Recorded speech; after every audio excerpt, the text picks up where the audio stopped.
Assalamualaikum warahmatullahi wabarakatuh.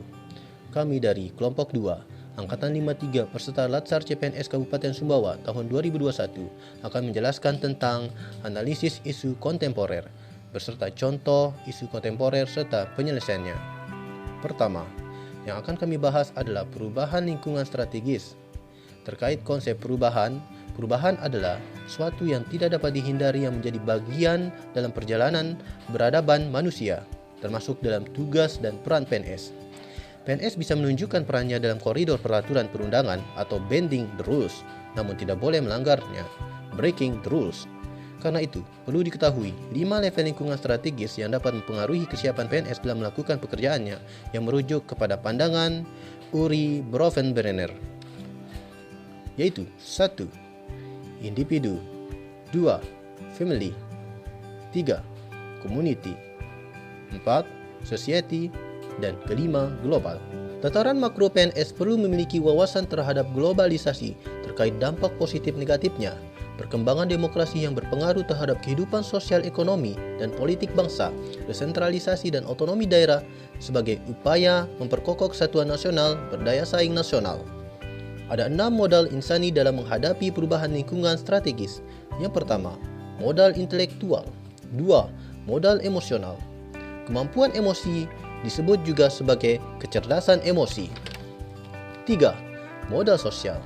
Jaringan kerjasama di antara warga masyarakat yang memfasilitasi pencarian solusi dari permasalahan yang terdiri atas kesadaran sosial dan kemampuan sosial.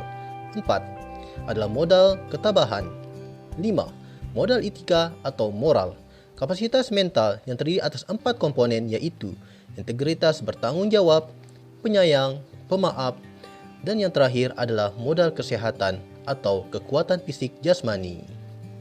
Analisis isu kontemporer terdiri dari beberapa bagian, di antaranya adalah isu-isu strategis kontemporer. Di antaranya yaitu korupsi. Ada sejarah korupsi di Indonesia, penyebab dan dampak, bentuk korupsi itu sendiri, dan membangun sikap anti korupsi. Untuk bentuk korupsi terdapat pada Undang-Undang Nomor 31 Tahun 1999 dan Undang-Undang Nomor 20 Tahun 2001 tentang gratifikasi. Yang selanjutnya adalah narkoba. Dalam pembahasan narkoba ini terdapat penggolongan berbagai macam jenis narkoba, seperti diantaranya psikotropika dan zat adiktif lainnya. Juga diatur tentang tindak pidana narkoba, serta bagaimana kita sebagai seorang ASN membangun sikap anti narkoba. Isu selanjutnya adalah terorisme dan radikalisme. Pencegahan yang bisa kita lakukan adalah kesiapsiagaan nasional. Isu selanjutnya adalah money laundering, kejahatan miscommunication, dan proxy war. Setelah memahami berbagai isu kritikal, yang perlu dilakukan adalah menganalisis isu tersebut secara utuh dengan menggunakan kemampuan berpikir. Yang kedua adalah teknik analisis isu, di mana dalam teknik analisis isu sendiri, kita dapat menggunakan beberapa alat bantu seperti mind mapping, fishbone diagram, dan analisis SWOT. Dan teknik yang ketiga dalam menganalisis isu-isu kontemporer adalah analisis kesenjangan atau gap analisis, yaitu perbandingan kinerja aktual dengan kinerja potensial yang diharapkan. Sehingga dengan menggunakan analisis kesenjangan ini dapat kita identifikasi tindakan-tindakan apa saja yang perlu kita lakukan untuk mengurangi kesenjangan.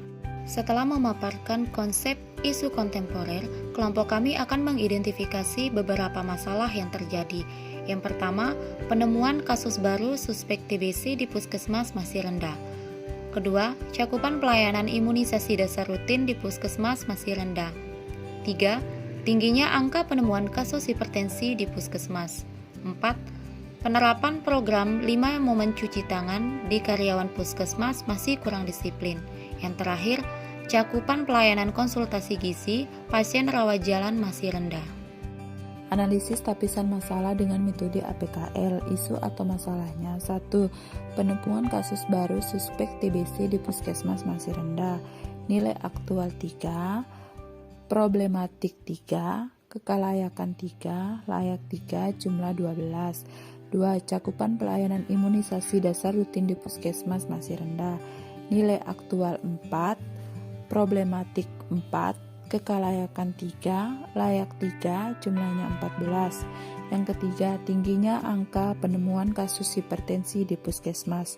Nilai aktualnya 4, problematiknya 4, kekalayakan 4, layak 4, jumlahnya 16. Yang keempat, penerapan program 5 momen cuci tangan pada karyawan puskesmas masih kurang disiplin. Nilai aktual 3, problematik 2, kekalayakan 2, layak 3, jumlahnya 10. Yang kelima, cakupan pelayanan konsultasi gizi pasien rawat jalan masih rendah. Nilai aktualnya 3, problematiknya 3, kekalayakan 3, layak 2, jumlahnya 11. Jadi, dilihat dari totalnya, prioritas isu yang pertama adalah tingginya angka penemuan kasus hipertensi di puskesmas. Yang kedua, cakupan pelayanan imunisasi dasar rutin di puskesmas masih rendah. Yang ketiga, penemuan kasus baru suspek TBC di puskesmas masih rendah. Yang keempat, cakupan pelayanan konsultasi gizi pasien rawat jalan masih rendah. Dan yang kelima, penerapan program 5 momen cuci tangan pada karyawan puskesmas masih kurang disiplin. Setelah memperoleh 4 prioritas masalah dengan menggunakan metode APKL sebelumnya, maka selanjutnya masalah tersebut dianalisis dengan metode USG. Dari metode USG ini, diperolehlah masalah dengan skor tertinggi, yaitu tingginya angka penemuan kasus hipertensi di puskesmas. Analisis menggunakan metode Fishbone. Yang bisa kita lihat ada sebab dan ada akibat.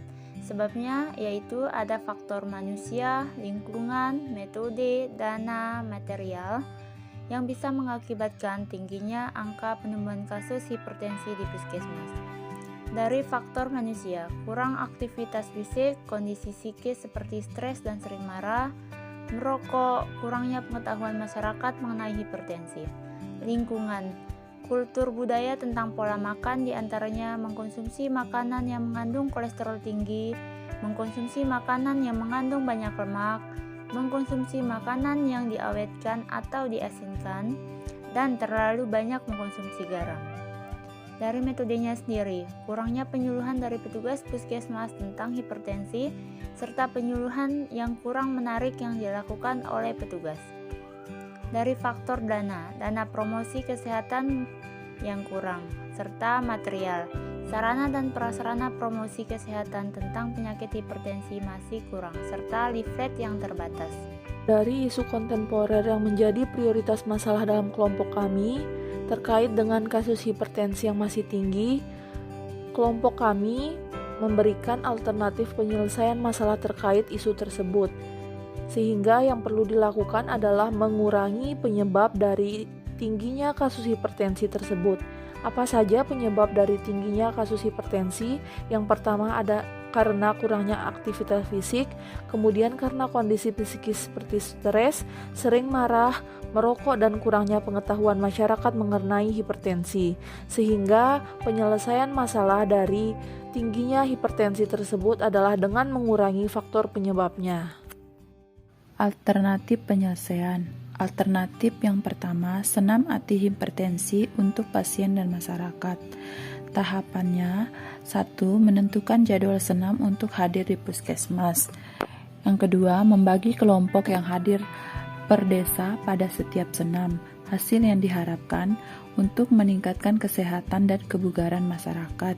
Yang kedua, penyuluhan kepada masyarakat tentang hipertensi dan pola hidup sehat serta pola makan yang baik dan sehat. Tahapannya, 1. Menentukan jadwal penyuluhan di desa. 2. Metode yang dilakukan sesi ceramah dan tanya jawab.